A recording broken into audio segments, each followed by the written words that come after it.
제가 가진 성경은 구약 성경 888쪽 정도에 있는데요. 시편 116편 12절, 우리 한 절 말씀이라서 세 번을 함께 읽고 아멘으로 화답하겠습니다. 시작. 내게 주신 모든 은혜를 내가 여호와께 무엇으로 보답할까? 내게 주신 모든 은혜를 내가 여호와께 무엇으로 보답할까? 내게 주신 모든 은혜를 내가 여호와께 무엇으로 보답할까? 아멘. 오늘 추수감사주를 맞이해서 내게 주신 모든 은혜를 내가 무엇으로 여호와께 감사할까? 그래서 크신 은혜 어떻게 보답할까라는 제목으로 말씀을 좀 나누려고 합니다. 예전에 모 일간지에 감사할 줄 모르는 사회라는 칼럼이 실린 적이 있습니다. 이 칼럼은 이렇게 시작을 합니다. 1860년 9월 폭풍우가 몰아친 어느 밤, 미국 중동부에 있는 미시간호에서 여객선이 침몰해 287명이 사망하는 참사가 터졌다. 수영 선수였던 에드워드 스펜서는 무태에서 800m 떨어진 침몰 현장을 16차례나 헤엄쳐가며 17명을 구조해냈다. 그는 탈진에 쓰러진 뒤 제대로 회복하지 못한 채 평생을 휠체어에 의지해야 했다. 국민적 영웅으로 칭송받은 스펜스가 사망하기 1년 전인 80살 생일에 한 신문 기자가 그를 인터뷰했다. 그 비극적인 밤 이후 무엇이 가장 기억에 남습니까? 라는 물음에 스펜스는 이렇게 말했다. 내가 구출해준 17명 가운데 훗날 나를 찾아오거나 내게 감사를 표한 이가 단 한 명도 없었습니다. 칼럼 마지막은 이렇게 마무리했습니다. 괴테는 세상에서 가장 쓸모없는 인간은 감사할 줄 모르는 인간이라고 했다. 섹스피어는 세찬 겨울 눈보라도 감사하지 않는 사람의 마음보다 모질지는 않다고 읊었다. 고마워할 줄 모르고 은혜를 잊어버리는 사회는 단단히 병든 사회다. 이런 칼럼이었습니다. 여러분은 어떤 생각이 드십니까? 이 시대가 그만큼 감사할 줄 모르는 그런 시대가 되었다는 얘기일 것입니다. 디모데후서 3장에도 보면 말세에 여러 가지 특징들이 있는데 그 중에 하나가 하나님과 사람들에게 감사할 줄 모른다. 그게 말세의 특징이다. 이렇게 말합니다. 그래서 어느 사회학자는 현대사를 일컬어서 이렇게 정의했습니다. 현대인들은 감사 불감증이라는 질환을 앓고 있다. 우리가 바로 그런 시대를 살아가고 있습니다. 그런데 성경은 이런 시대를 살아가는 저와 여러분들에게 감사하라고 명령하고 있습니다. 골로새서 2장 7절에도 보면 믿음에 굳게 서서 감사함을 어떻게 하라고요? 넘치게 하라는 거예요. 과할 정도로 감사를 넘치게 하라고 명령합니다. 골로새서 3장 15절에도 보면 너희는 또한 감사하는 자가 되라. 감사하는 사람이 되라는 거예요. 늘 감사를 잊어버리지 말라는 말이에요. 뿐만 아니라 데살로니가전서 5장 18절 너무 잘 알잖아요. 범사에 감사해라. 모든 일에 기쁠 때나 슬플 때나 병들었거나 건강하거나 늘 감사하며 살라고 명령하고 있습니다. 이뿐만 아니라 성경을 보세요. 감사라는 말씀은 곳곳에 발견될 수 있습니다. 여러분, 감사라는 말은 한자어입니다. 느낄 감자에 살해할 사자를 감사라고 합니다. 근데 감자라는 한자는요, 잘 보시면 다함, 가득할 함자와 마음 심자가 결합된 한자가 감이라는 단어입니다. 마음이 고마움으로 가득한 상태, 그게 바로 감의 상태입니다. 근데 사자를 잘 보면 살해할 사자인데 말씀은에다가 쏠 사자가 합쳐진 글자가 사입니다. 그래서 이 말을 화살처럼 쏜다 이런 뜻입니다. 그러니까 마음에 감사가 가득한 상태가 감이라면 이 사는요, 그 마음에 가득한 것을 밖으로 드러내는 것, 표출하는 것을 사라고 말합니다. 그게 감사입니다. 헬라어로 감사는 유카리스테오라는 단어를 씁니다. 유라는 말은 좋다는 뜻이고, 카리스는 여러분 잘 아는 은혜라는 뜻입니다. 그러니까 하나님 앞에 하나님 주신 은혜 참 좋습니다라고 반응할 때 그것이 하나님께는 감사가 되어진다는 뜻입니다. 그래서 감사는 하나님의 은혜를 깨닫는 마음이고, 감사는 신앙의 기본이요 본질이라고 얘기할 수 있습니다. 이처럼 하나님의 은혜를 덧입고 살아가는 우리가 어떻게 하면 그 은혜에 보답하는 삶을 살 수 있을까? 어느 시편 기자는 그것을 스스로에게 질문하고 있는 것입니다. 뭐라고 말했습니까? 내게 주신 모든 은혜를 내가 여호와께 무엇으로 보답할까? 하나님 베풀어 주신 그 사랑과 그 은혜를 생각하면 감히 그 은혜를 내가 무엇으로도 다 갚을 수 없지만, 그럼에도 내가 어떻게 하면 그 하나님의 은혜에 보답하는 삶을 살 수 있을까? 스스로에게 질문을 던지고 있는 것. 저는 오늘 추수감사주를 맞이해서 이 질문을 우리 자신들에게도 한번 던져봤으면 좋겠어요. 내게 주신 이 모든 은혜 내가 어떻게 보답할 수 있을까? 오늘 3가지 정도로 말씀을 드리려고 하는데, 여러분 마음 안에 정말 감사하는 마음이 있으면 먼저 언어로 표현하십시오. 말로 그것을 표현해야 됩니다. 여러분들이 한번 들었을 법한 얘기인데, 어느 시인이 이렇게 노래했습니다. 울리지 않는 종은 종이 아니며, 부르지 않는 노래는 노래가 아니고, 표현하지 않는 사랑은 사랑이 아니다.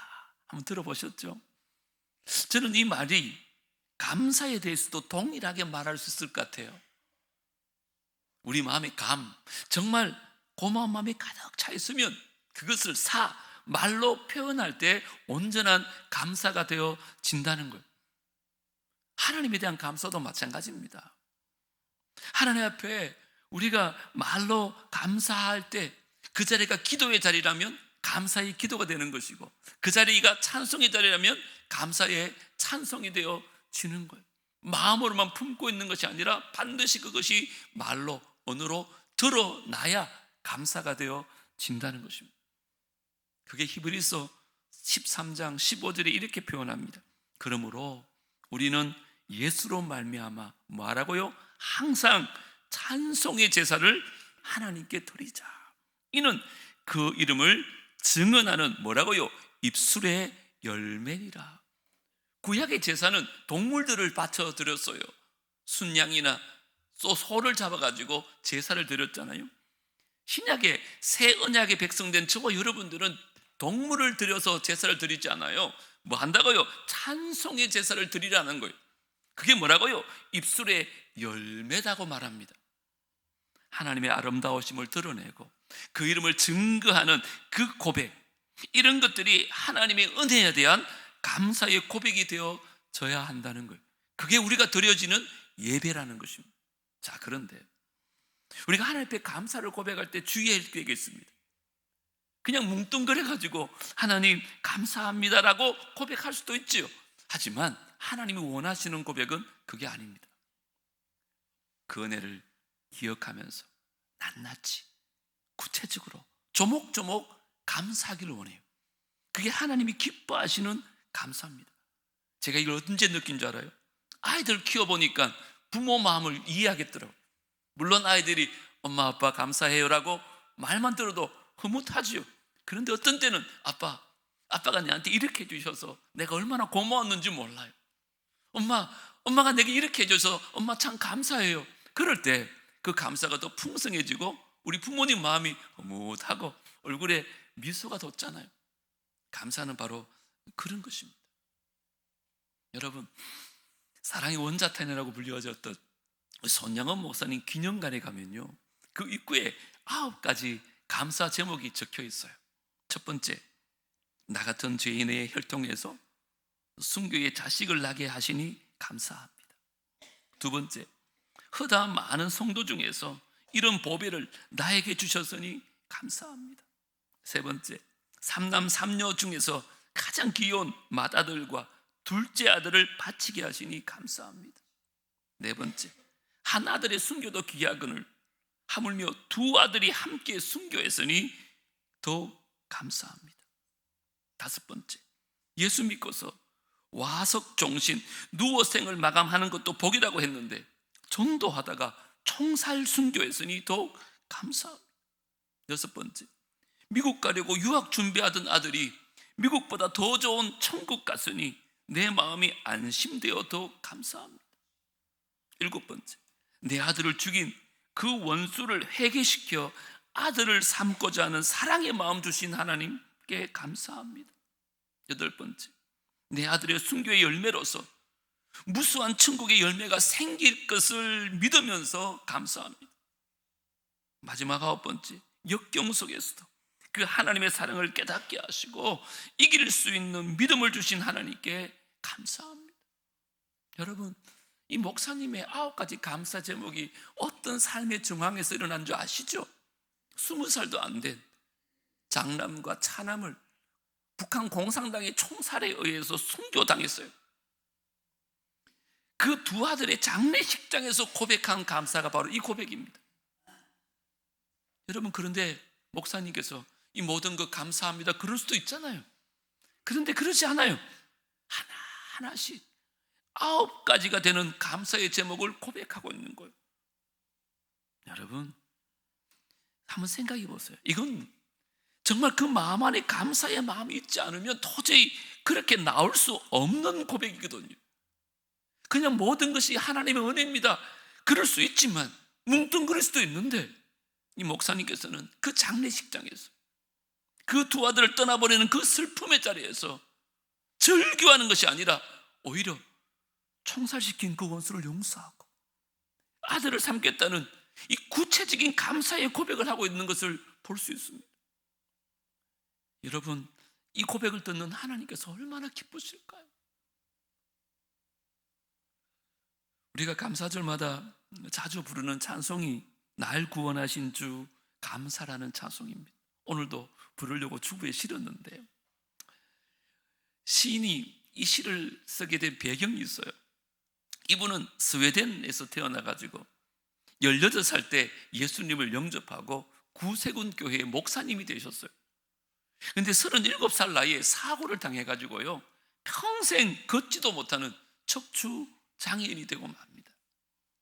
그런데 그런 불행 속에서 이 목사님께서 하나님께서 내게 주신 은혜를 기억하면서 쓴 시가 날 구원하신 주님이라는 시예요.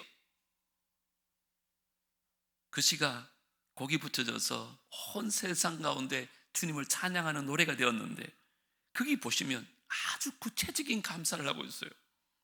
응답하신 기도도 감사할 뿐 아니라 거절하신 것도 감사합니다.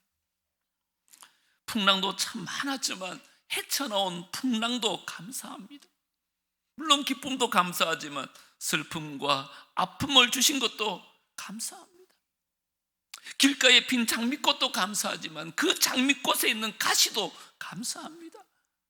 지금은 절망적인 상황이지만 내일의 희망 주심도 감사합니다.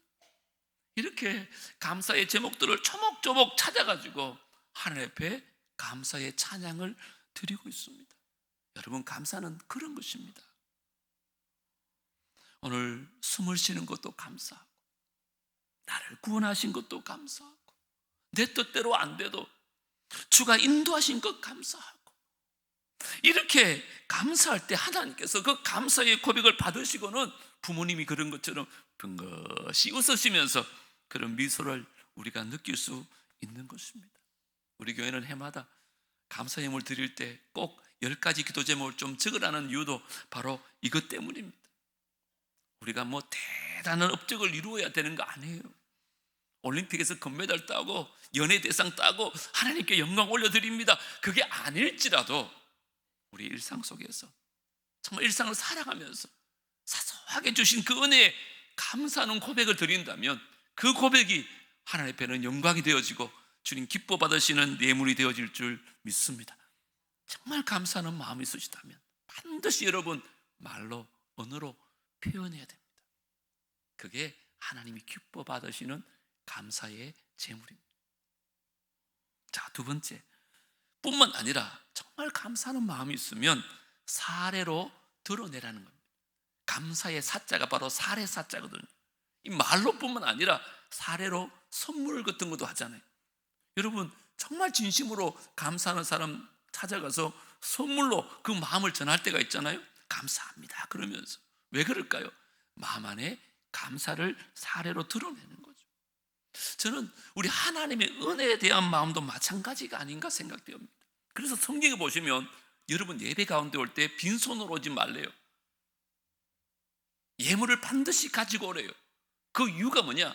그 이름에 합당한 영광은 그렇게 드려지는 것 때문에.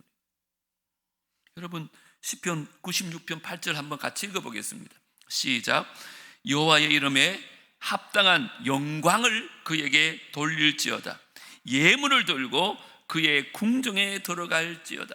그 이름에 합당한 영광이 뭐냐? 빈손으로 오면 합당하지 않다는 얘기를 하고 있는 거예요. 왜요? 그분은 우리를 구원하신 주님이니까.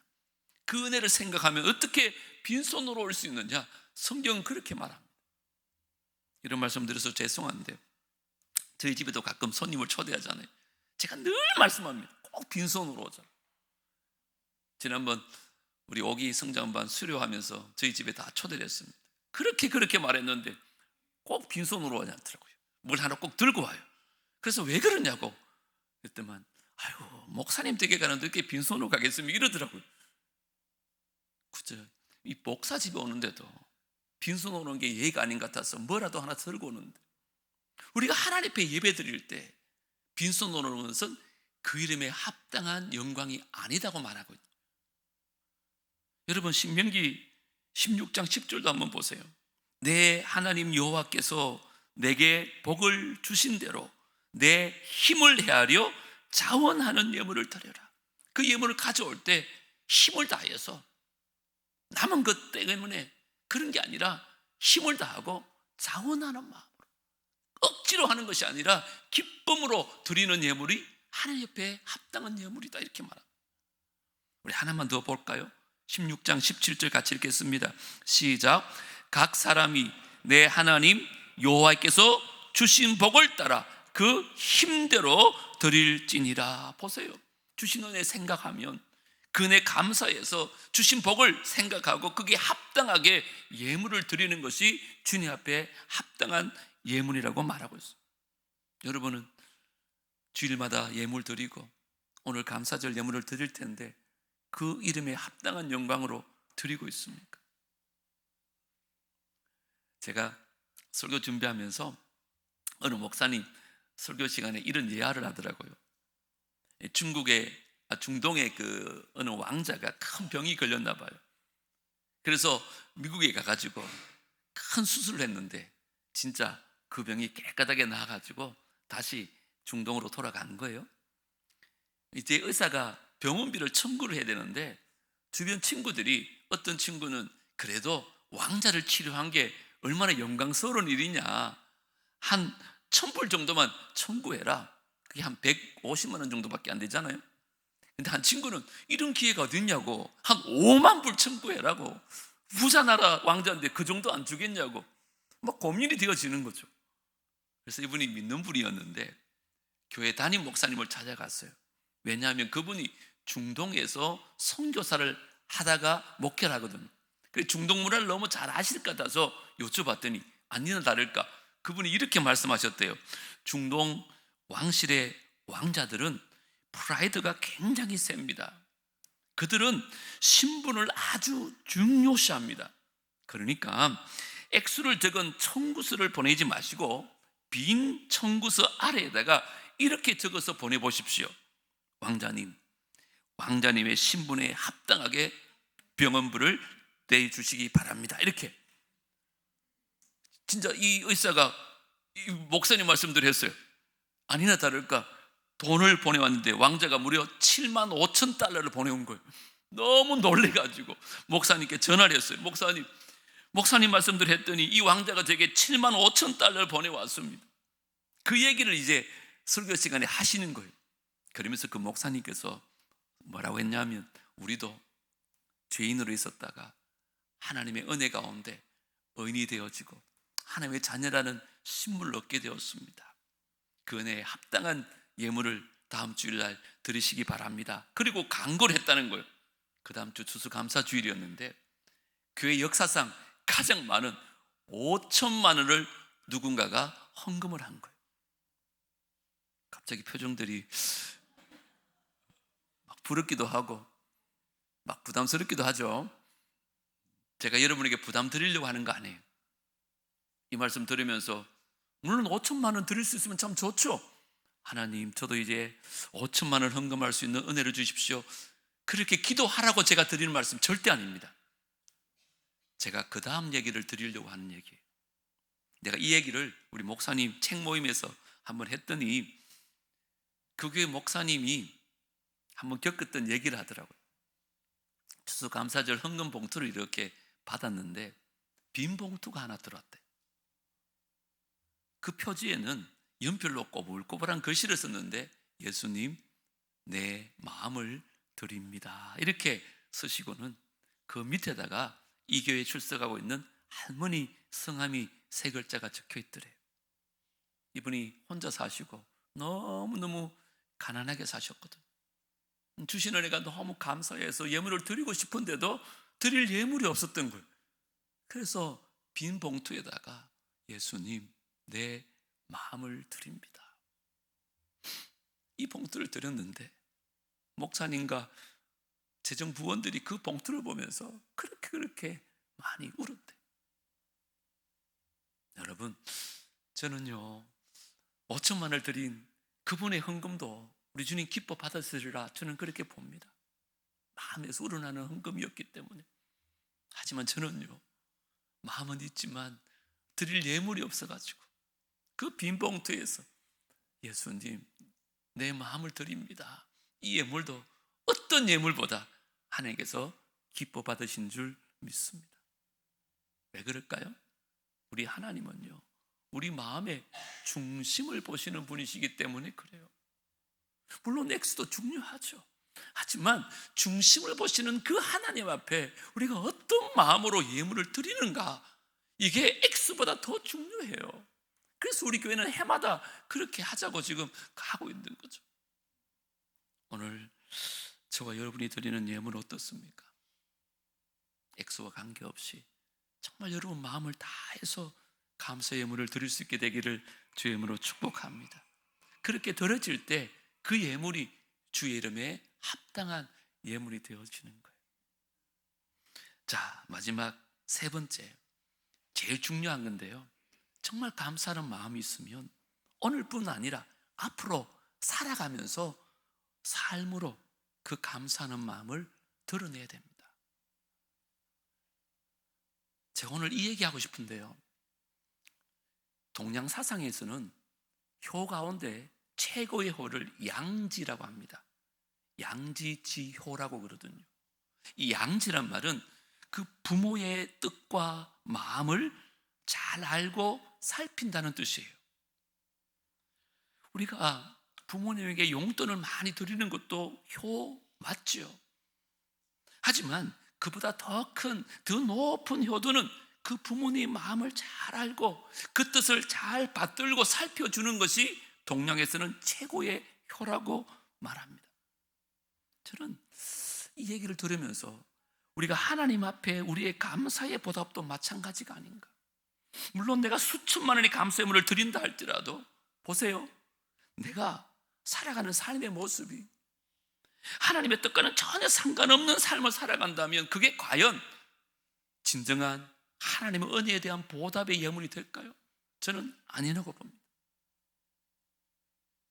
하나님께서는 그런 감사의 예물 원하지 않습니다. 우리 하나님 거지가 아니에요, 여러분. 하나님 말씀을 따라 살고 정말 하나님 마음에 있는 곳에 내가 있고 하나님이 원하시는 곳에 내 몸과 내 은사를 사용하며 살아갈 때 우리는 내게 주신 그 은혜에 참으로 보답하며 살아가는 최선의 예물이 되어지는 거예요. 그게 삶으로 드리지는 예물이에요. 그게 로마서 12장 1절에 나오잖아요. 너희 몸을 하나님이 기뻐하시는 거룩한 뭐요? 산 제물로 드리라. 예물로 드리라는 거예요. 이는 너희가 드릴 영적 예배다. 삶 속에서 하나님 원하시는 것을 우리 몸으로, 우리 삶으로 살아내는 거룩한 제물이 되어져야 된다. 그것을 주님께서 기뻐한다. 그렇게 말씀하는 거예요. 로마서 6장 13절은 같이 한번 읽어보겠습니다. 다 같이요, 시작. 너희 자신을 죽은 자 가운데서 다시 살아난 자같이 하나님께 드리며 너희 지체를 의의 무기로 하나님께 드리라. 우린 죄로 말미암아 죽었었는데 그 십자가로 말미암아 다시 살았잖아요. 그런데 다시금 죄의 가운데 살면 죽은 자처럼 사는 거예요. 이제 의의 무기로 우리 삶을 드리라는 거예요. 죄 가운데 빠져있지 말고 어떻게 하든지 하나님 나라와 그 의를 구하며 살아갈 때 그게 하나님 기뻐 받으시는 감사의 보답이 되어진다는 거예요. 우리가 수천만 원 재물을 드려도요, 우리 삶이 주님 기뻐하지 않는다면 그 예물 과연 기뻐 받겠느냐? 그것을 우리에게 말씀하고 있습니다. 그래서 믿음의 선진들은요, 이 말씀을 따라 자기 몸을 부단히 하나님께 드리기 위해서 애를 썼어요.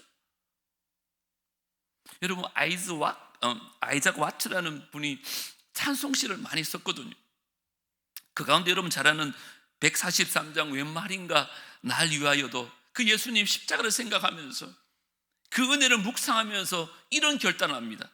몸밖에 드릴 것 없어 이 몸 바칩니다.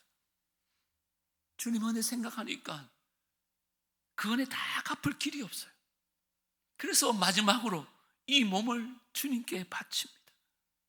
이렇게 고백하고 내 삶을, 내 시간을, 내 물질을, 내 모든 것을 주님 위에 쓰겠습니다. 주님 이것을 받아달라고 찬송하고 있는 거예요.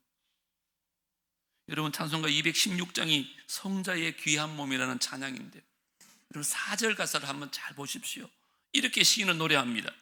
만 가지 은혜를 받았으니 내 평생 슬프나 즐거우나 뭐요? 이 몸을 온전히 주님께 바쳐서 누구를 위하여? 주님만 위하여 늘 살겠습니다. 만 가지 은혜를 받았는데 내 평생 슬플 때나 즐거울 때나 다른 것이 아니라 이 몸을 주님께 온전히 바쳐서 주님만 위해서 살겠습니다. 이 고백이, 이 삶이 주님이 기뻐하시는 그 이름에 합당한 예물이 되어진다는 것입니다. 여러분은 여러분 삶 속에 어떤 삶을 살고 계십니까? 돈을 벌기 위해서? 행복하기 위해서? 다 자기를 위한 삶 아닙니까? 그것은 내 몸을, 내 삶을 드리는 삶이 아닙니다. 물론 열심히 사십시오. 돈도 많이 버세요. 부자 되십시오. 하지만 그 모든 것들이 주님만을 위한 삶이 되어질 때 주님께서는 그 삶을 받으시고 합당한 예물이 되어질 줄 믿습니다. 그리고 더 나아가서 이런 감사 주일에만 감사하지 마시고 평소에도 여러분, 내가 정말 하나님 앞에 갚을 수 없는 크신 은혜와 그 은총을 받았으니까 나도 내 몸을 들여서 하나님의 뜻과 하나님의 마음을 알아채고 그 일에 순종하는 삶을 살아가는 것, 그것이 우리가 주님께 드릴 수 있는 최고의 감사의 보답이 되어질 줄 믿습니다. 여러분, 주님은 왜 이렇게 우리에게 감사하라고 했을까요? 감사는요, 하나님을 영화롭게 할 뿐 아니라 우리의 삶에 놀라운 은혜를 주시고자 하는 통로이기 때문에 그래요. 시편 50편 23절 유명한 말씀이지 않습니까? 감사로 제사를 드리는 자가 첫 번째는 하나님을 영화롭게 할 수 있는 거예요. 그 이름에 합당한 영광을 돌리는 거예요. 뿐만 아니라 그의 행위를 옳게 하는 자에게 내가 하나님의 뭘 보여준다고요? 구원을 보여주겠다. 날마다 감사하는 자에게 감사가 넘치게 하겠다는 거예요. 삶의 어려움도 있죠, 힘든 것도 있죠. 하지만 그 모든 삶에 구원이 베풀어주고 또 다른 감사를 넘치게 하는 삶을 살게 했다는 거예요. 그래서 하나님은 감사라는 거예요. 우리 마지막으로 마태복음 25장 29절 한번 같이 읽어볼까요? 시작. 무릇 있는 자는 받아 풍족하게 되고 없는 자는 그 있는 것까지 빼앗기리라. 아멘. 여러분 이 말씀 믿으십니까? 여러분 이 말씀은 있는 사람이요 더 많이 받아가지고 풍족하게 될 것이고, 없는 사람은 그 있는 것까지 다 빼앗긴대요. 저는 이 말씀 믿어요. 그리고 이 말씀은 감사하는 자의 삶의 원리가 똑같은 것 같아요. 한번 여러분 주변을 보세요. 똑같은 상황인데 늘 불평하고 원망하는 사람은요, 그 삶은 점점 더 황폐해집니다. 사막처럼 메마라 갑니다. 그래서 감사거리가 점점 사라지는 거예요. 더 감사할 거리가 없어져요. 근데 똑같은 상황인데 감사거리를 찾아내고 하나님께 감사하게 되면요, 그의 삶은요 점점 더 풍성해지고 감사의 제목이 더욱더 넘쳐나게 한다는 감사의 원리를 말씀하고 있다고 저는 그렇게 믿고 있습니다. 여러분, 감사는 우리 삶을 풍성하게 합니다. 그래서 하나님은 감사하라고 명령하는 거예요. 그래서 유명한 스펄전 목사님 하신 말씀 한 번쯤은 들었을 텐데, 그분은 이렇게 말합니다. 촛불을 감사하면 하나님은 전등을 주시고, 그 전등에 감사하면 하나님은 달빛을 주시고, 그 달빛에 감사하면 하나님은 태양빛을 주시고, 그 태양빛에 감사하는 자에게 하나님은 구원의 빛을 주신다. 우리가 작은 것에 감사할 때요, 그 감사가 점점 커져가지고 우리의 삶을 부유하게 하신다는 얘기를 하신 것입니다. 제가 이번에 설교 준비하면서 감사의 기적이라는 책을 봤는데 이런 문장이 하나 있어서 소개하고 말씀을 마치려고 합니다. 우리가 고맙습니다라고 할 때 행복이 찾아오고, 우리가 감사합니다라는 말을 할 때 성공이 그 사람을 찾아온다. 여러분 그렇잖아요. 늘 고맙습니다, 늘 감사합니다, 이런 사람에게 행복이 찾아오고 성공도 그런 사람을 찾아오는 거예요. 여러분 주변에 감사하는 사람과 늘 불평하는 사람을 한번 보십시오. 어떤 삶을 살고 있는지. 하나님께서는 그래서 우리에게 감사라는 거예요. 부디 오늘 하루뿐만 아니라 이제 우리 삶 속에서 지금보다 더 많이 감사하고 더 자주 감사할 수 있기를 주의 이름으로 축복합니다. 더 많이 감사함으로 하나님을 더 영화롭게 할 뿐 아니라 더 자주 감사함으로 말미암아 우리 삶이 윤택해지고 더 행복한 삶을 사는 남부의 모든 성도들 되어지기를 주의 이름으로 축복합니다. 오늘 세 가지 꼭 기억하십시오. 감사의 마음이 있으면 언어로 반드시 표현하십시오. 감사의 마음이 있으면 사례로 여러분 그 감사의 마음을 드러내십시오. 감사의 마음이 있으면 이제 삶으로 그 감사를 드러내십시오. 그런 자에게 하나님께서 놀라운 은혜를 부어주실 줄 믿습니다. 이제 영상을 하나 보고 기도하고 추수감사의 물 주님께 드리겠습니다.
기도하겠습니다.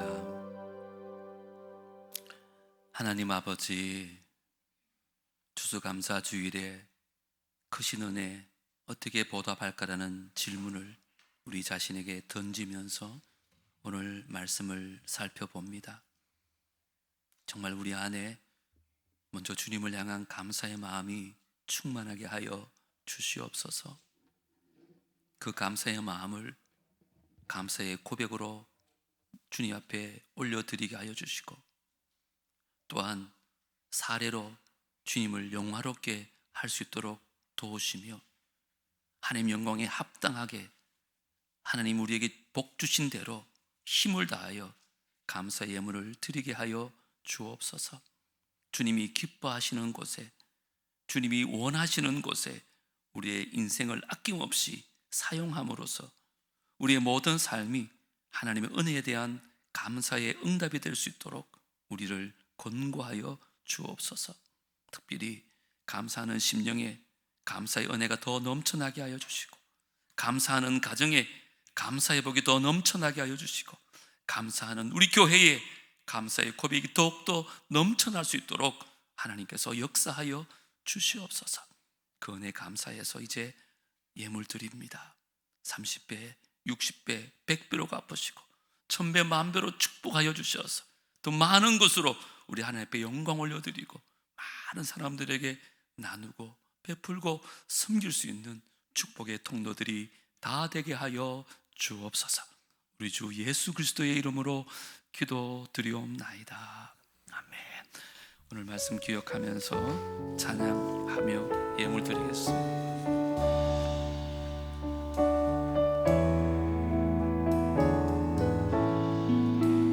날 구원하신 주 감사, 모든 것 주신 감사. 지난 추억이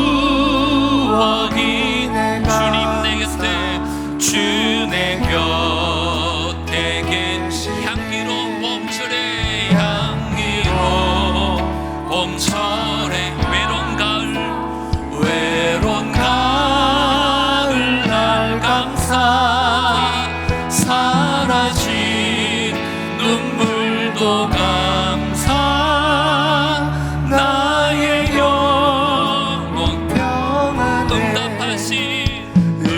응답하신 기도 감사, 거절하신 것 감사,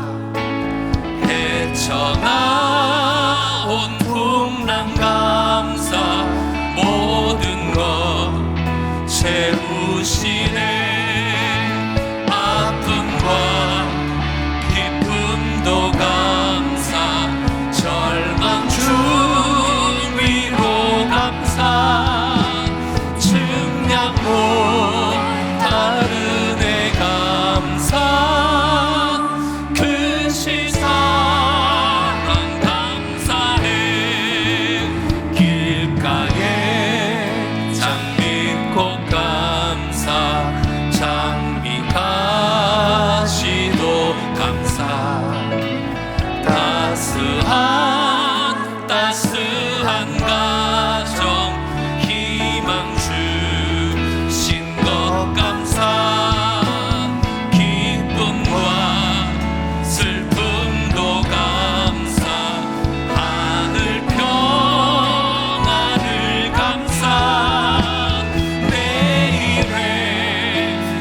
감사합니다. 영광 받아 주시옵소서. 축도하겠습니다. 이제는 우리 구주 예수 그리스도의 은혜와 하나님 아버지의 무한하신 사랑과 성령 하나님의 교통하심과 내주하심과 인도하심, 추수감사 주일을 맞이해서 다시 한번 그 은혜 생각하고 어떻게 그 은혜에 보답할까, 그 말씀 속에 삶으로 살아내면서 주님께 영광 올려드리기로 다짐하고 돌아가는 귀한 주의 백성들과 그들의 가정과 자녀들과 하시는 모든 일들 위에, 산하남북의 공동체 위에 이제로부터 영원토록 함께 있을지어다. 아멘.